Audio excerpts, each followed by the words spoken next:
Hey, Armin here. Welcome to the NSP Nutrition Show, where we cover training, nutrition, supplementation strategies, and a whole lot more. So stand by.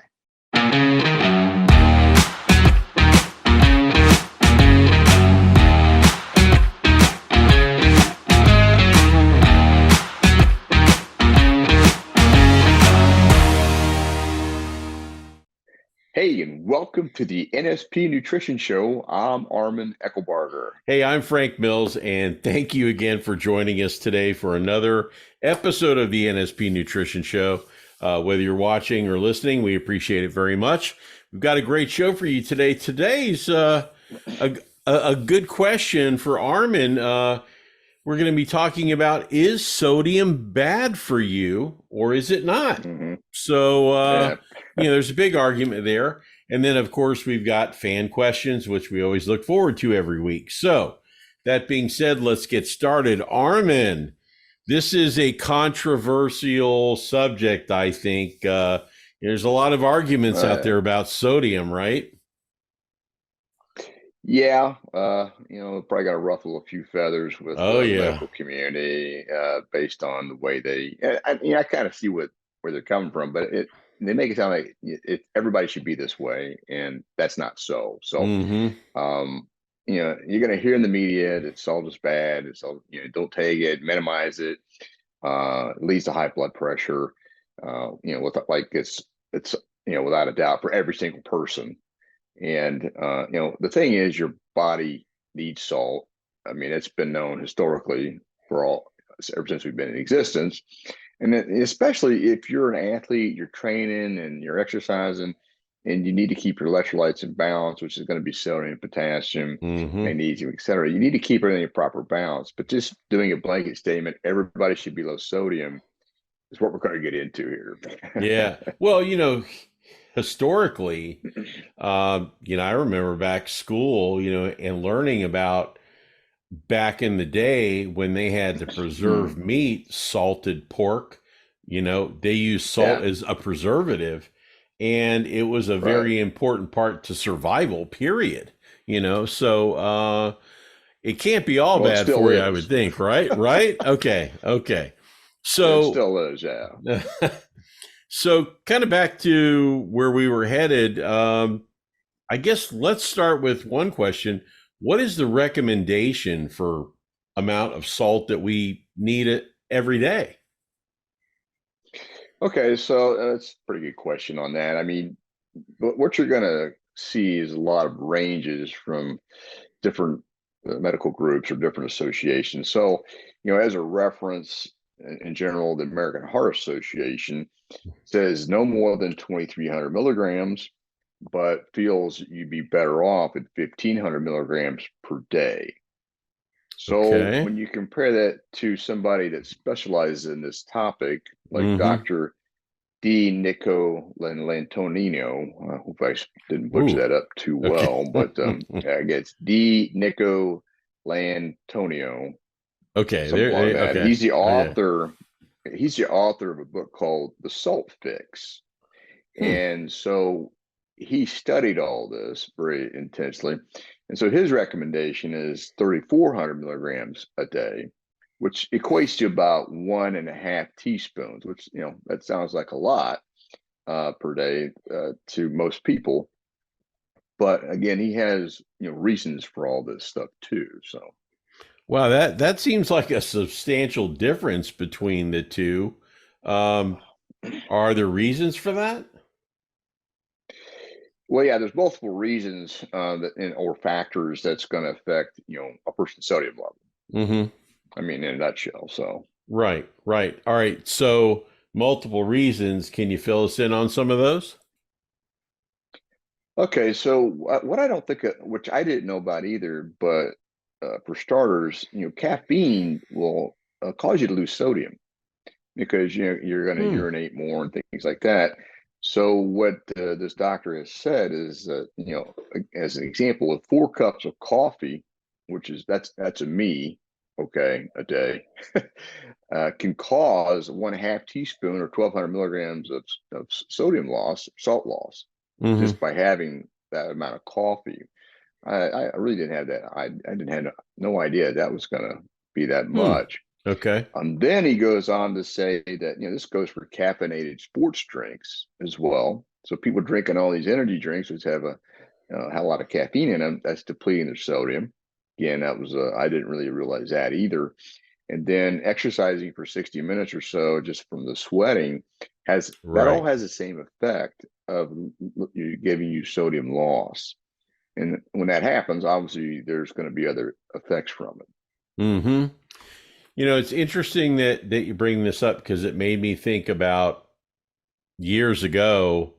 I worked outdoors and I worked for a company. I trimmed all of the trees outside out of the power lines. And Oh wow. the company provided salt tablets for us. And I know Oh also in the military that they had salt tablets back in the day. Do you think that's why they did that back then?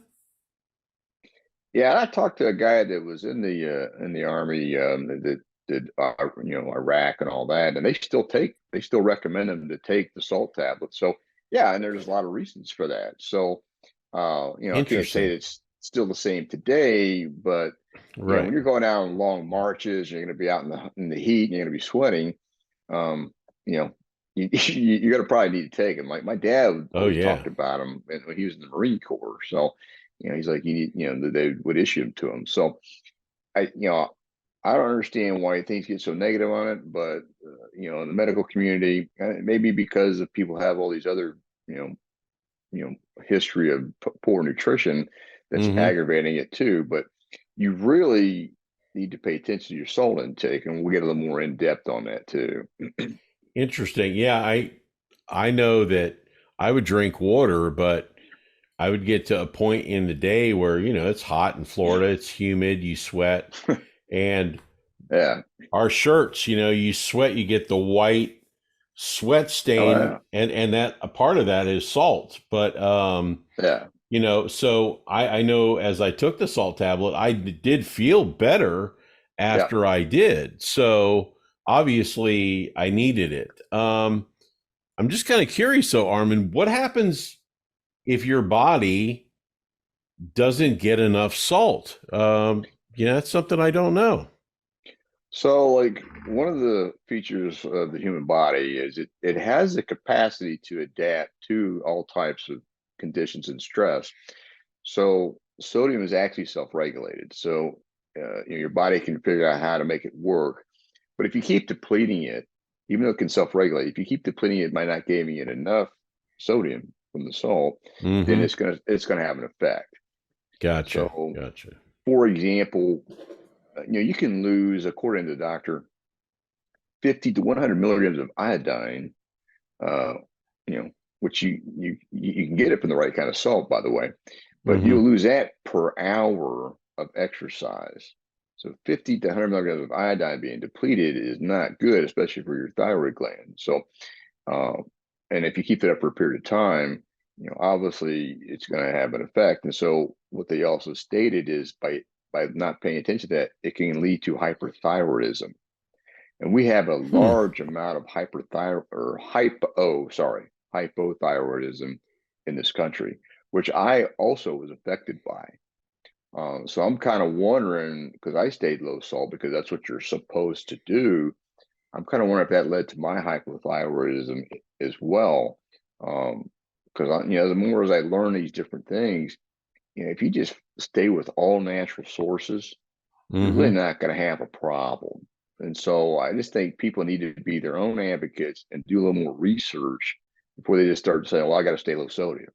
Right. So, Right. anyways, another reason, one other thing, by the way, is that's why I take the NSP iodine tabs daily because I want Mm-hmm. to make sure I'm getting the right amount of iodine. But this can also have a bad effect on the adrenal glands, which is because you have stress and other hormones come from the adrenal glands, so it has adverse effects there. It can also deplete magnesium and calcium from the bones, because that's why sodium is so critical, or you need sodium because it Mm-hmm. helps to balance that. And then if you're getting too out of sync, it can cause you to get dizziness, and this happens from when you go from sitting is standing. If you become dizzy, that means you're low sodium. That's one marker there. Along with it adds to the fatigue. It affects your sleep, and it can also lead to this, erectile dysfunction. Seems like a lot of things affect erectile dysfunction these days, but there you go. That's right. That's right. Now, the one thing, hey, I'm a sports guy. I watch a lot of sports, and it Yeah. seems like a lot you see around the third quarter is about the norm. You see these athletes cramping up all the time. Is that why you're seeing that so much in sports? Yeah, well, that's a electrolyte problem, period. So they don't have enough of the whole mix of sodium, magnesium, potassium, other minerals that are involved there. They don't have enough, and so when the muscles are contracting, they start to lock up because they can't contract the right way. And so if the athletes pay a little more attention to what they're doing there, they probably wouldn't have that happen as much. But when you're sweating a lot, it's going to create a problem. So you need to be Right. replenishing. And it's pretty easy to replenish sodium in your fluids. But you want to also make sure you got some magnesium in there and a few other things. So that's why Mm-hmm. electrolyte drinks, I think, are becoming much more popular. It's just a matter of figuring out, which ones are going to be better. Mm-hmm. But at the end of the day, I mean, if you're an athlete, in my opinion, based on what I've learned, you may want to read this guy's book, The Salt Fix, that we talked about, because it can actually make your performance a lot better. Hmm. So, in other words, if your sodium levels are in the right range, it can give you another 20 minutes or more of continual energy, or not being fatigued as quickly. So that'll help with weight training. It helps with athletic performance and things like that. Interesting. Very interesting. Okay, so when it comes to getting salt, what are some of the best sources? I mean, I know the one is like table salt, I guess would be one, but Yeah. so what are some of the other ones that are actually really good for you? All right. So, a good thing to keep in mind here is what I've been learning, is, and again from this doctor, is the pink salts are better. So you have Himalayan, which a lot of people talk about that, and then you have the Redmond, uh, which NSP happens to carry, and Mm-hmm. then there's a reason for that. Okay, so the Redmond salt, it has all the minerals in a nice balance because it's not denatured. So, everybody's all about Hmm. sea salt. Well, sea salt also has pollution in it now because the ocean is so polluted. So that's not one that they really recommend as much. Himalayan has a good amount of minerals, but it's very low in iodine. So Himalayan is still really good for you, but the one that they really recommend is the Redmond real salt. And it comes from a mine in Redmond, Utah, is where it comes from. Hmm. And they have this mine where it's totally not denatured, and it's like, in a great intact area, and so they're just mining that, and Hmm. it's if you're going to take in salt, it's going to be one of the more effective ones, and I've been experimenting with it too, and I, it it does add good taste to the food, and also you're going to get the minerals you need in a really good balance because of where it's extracted from. Hmm. Like regular table salt has very little iodine. They say they put some iodine in it, but there's a lot of debate on that. So. Well, this is the NSP Nutrition Show, so I got to ask the question, why does NSP feel that Redmond salt is better? I know that you just named a couple things, but Well, again, it's because it has the complete mineral balance because it's unique to that. So you're going to get the magnesium and the potassium, all that. It's kind of all wrapped into this particular salt uh, product, and so right. you're going to get a better response from it. Um, it's again because it's not there's no pollution, and it's not been manipulated like the other salts that you run across. So, not saying you can't use the other salts, Right. but Right. it's an unrefined, and so what they're seeing is with an unrefined salt like that, it will not affect your blood pressure because that's the Hmm. big thing. Well, you take in salt, it's going to affect your blood pressure. Well, there's a lot of things that can affect blood pressure, but just pinning that down is not necessary. And there's going to be some debates. Well, I went off sodium and my blood pressure got better. Okay, well, again, the body self-regulates that, but there's other factors involved. Um, Gotcha. I mean, Gotcha. Hmm. another example is on that topic is they found that people that you know, did have high blood pressure, they Mm-hmm. found that when they actually got their sodium in the right balance, it lowered the blood pressure. So you're going to Hmm. get a lot of back and forth on this. So that's like anything else. You got to be your own advocate. You got to learn more about it.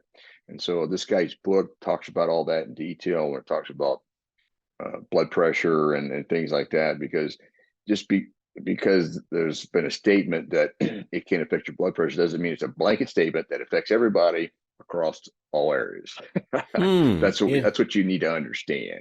Interesting. Okay, so I have to ask, based on all this information, it sounds to me like it's okay to salt your food, right?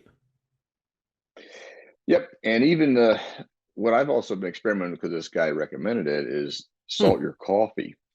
When you salt Really? your Huh. coffee, because they do this in the Navy, I guess is one of the military groups that likes to do it. But when you salt your coffee, it takes the bitterness out. And because you're going to lose sodium anyways from coffee, when you salt it, you're going to keep from losing as much because you're replenishing it. So I've been doing this, and initially when I first started playing with it, I got a little bit of cramping because my body was kind of out of sync. But then I've been doing it on a regular basis now, and there's no cramping at all. Wow. So I'm kind Huh. of noticing some of the effects of it too. So it's pretty cool how it changes things around. So Mm-hmm. you just don't know how critical sodium is as it relates to your health until you again learn more about it. Like for example, there's some research now what they're doing for people with AFib, which is atrial fibrillation, Mm-hmm. is they've seen substantial improvements by adding salt into their diet versus not having any salt at all. So there you Absolutely. go. Hmm. Interesting. All right. Well, we're running out of time. What else do you have for us as we wrap up this segment? Well, like anything, again, I feel you need to be your own advocate. You need to experiment with your salt intake. And now, if you have high blood pressure and things like that, then again, you want to do a little more research and experiment with that. It could improve your blood pressure, Mm-hmm. but again, just don't take a blanket statement like, "Well, it's gonna increase your blood pressure." I think you Right. need to, Right. to play with it and make sure all your electrolytes are functioning. So do that. Like anything else, there's always a limit to everything. So over Mm-hmm. salting is probably not going to be good, but your body would probably adjust and clear it out because it knows how to do that. Mm-hmm. So because it'll do it if it'll also do it if you don't get enough salt. Hmm. But that can lead to other problems like we just talked about before.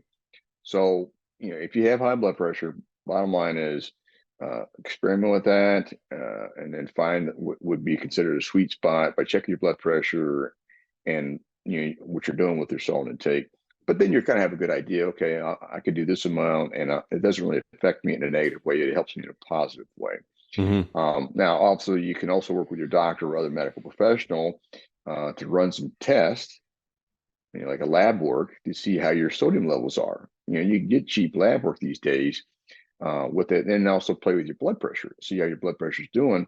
But if you do a test to see how your actual sodium levels are, then you're going to know. For example, my father-in-law, he has passed away, but he had heart disease and he had a quadruple bypass, and they're always watching his sodium, and making sure it stayed really low. Well, they got it too low, so his potassium got higher and started creating all kinds of problems as an example. So Mm-hmm. again, you think, well, it's always going to work that way, and Right. it Right. doesn't. So Hmm. people need to get the whole point of it is people need to get a better understanding of how salt is necessary, sodium is necessary, and how to get it to work for you versus against you. Anyways, No, a lot of great information. I'm going to check out that NSP Redmond Salt. It sounds like yeah, a winner. Yeah. I have been using the oh, pink it's good stuff. Himalayan and it's good, but I didn't know that about the iodine levels were lower. So that's pretty interesting. Yeah, you can look it up, but but that's what I've been learning about. So I Okay. like both Awesome. of them, but at the Yeah. same time, they both taste good. It has a good taste to it, which is nice. True. True. Okay. Well, good stuff, Armin, as usual. Armin and I could take a quick break and stand by for a quick word from NSP Nutrition. Armin and I will be right back.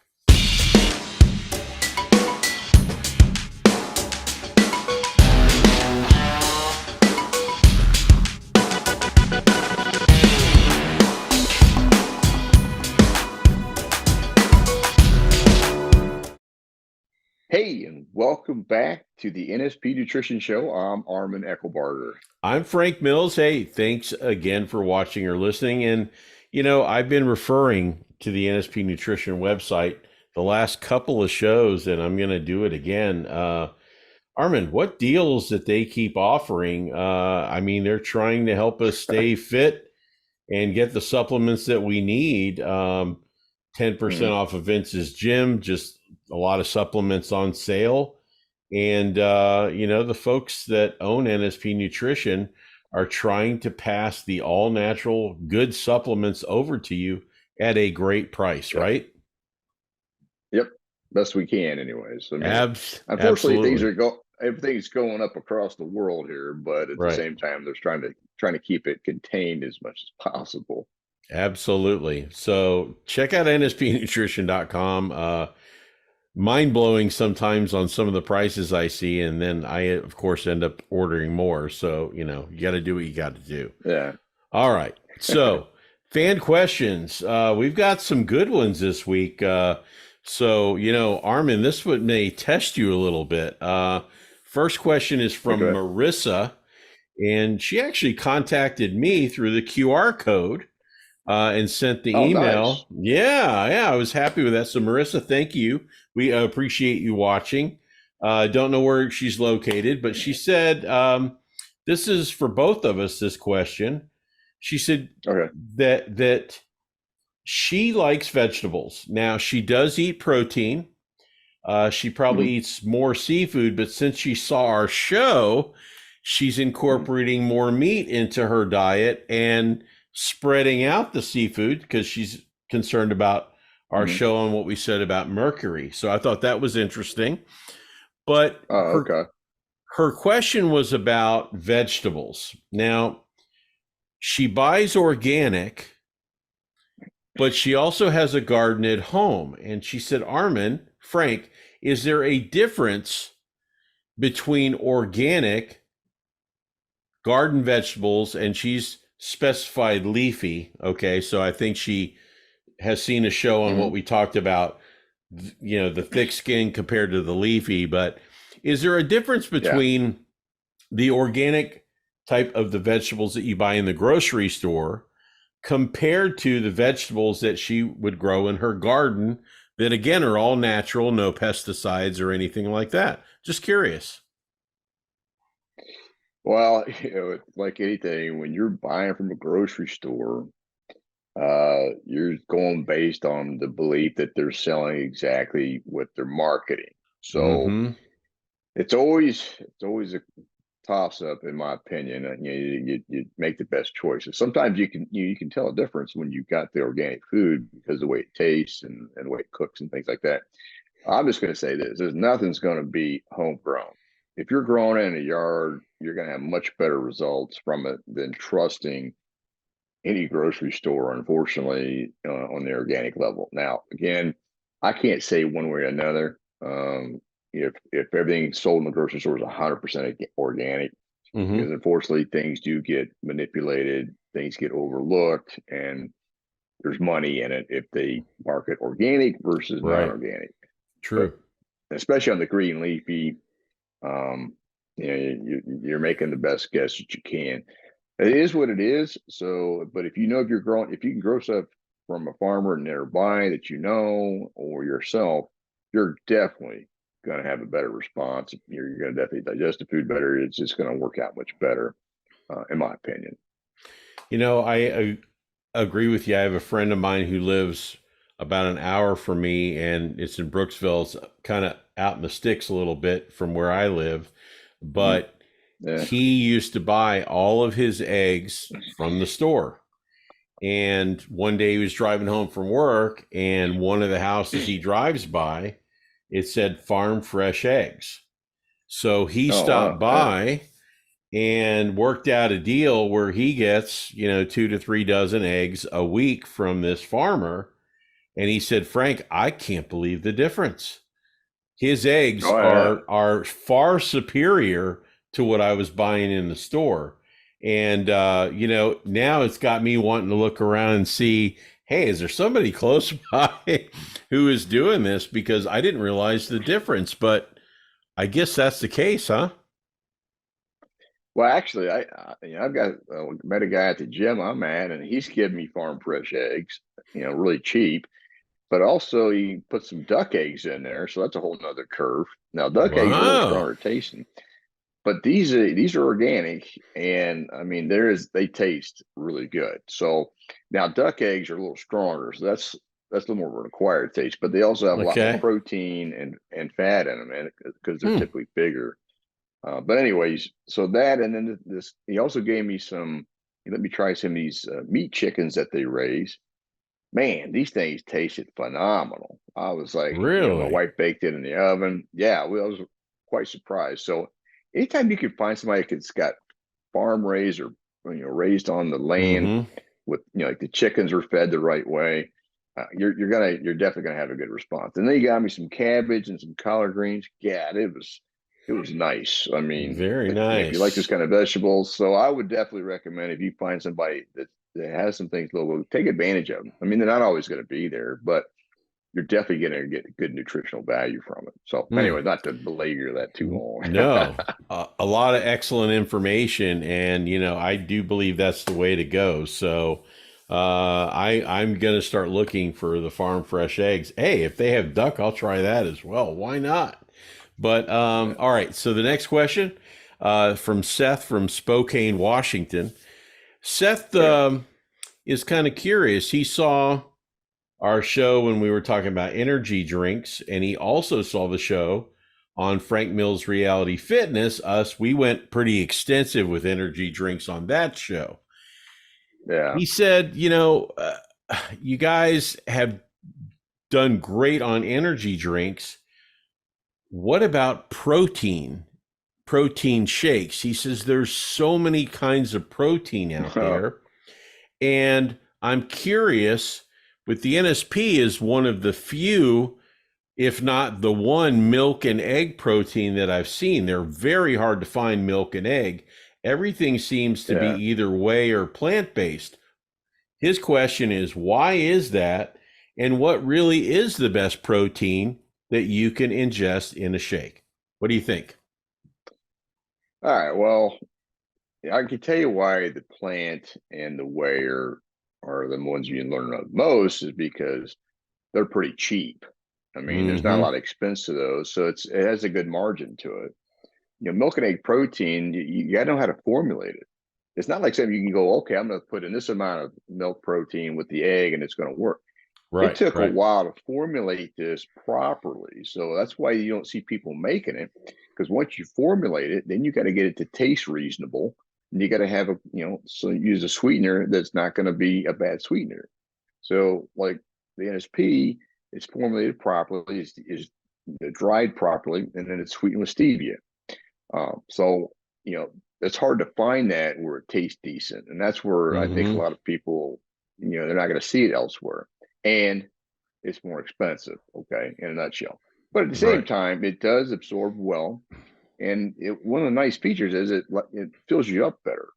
So you're not going to have that with these plant proteins, and plant proteins are just flat out inferior. Whether people want to, sit there and argue about it, they can if they want, but bottom line, it's inferior. It doesn't even have the same genetic structure Mm-hmm. that would break down and be absorbed properly. So let that debate rage on.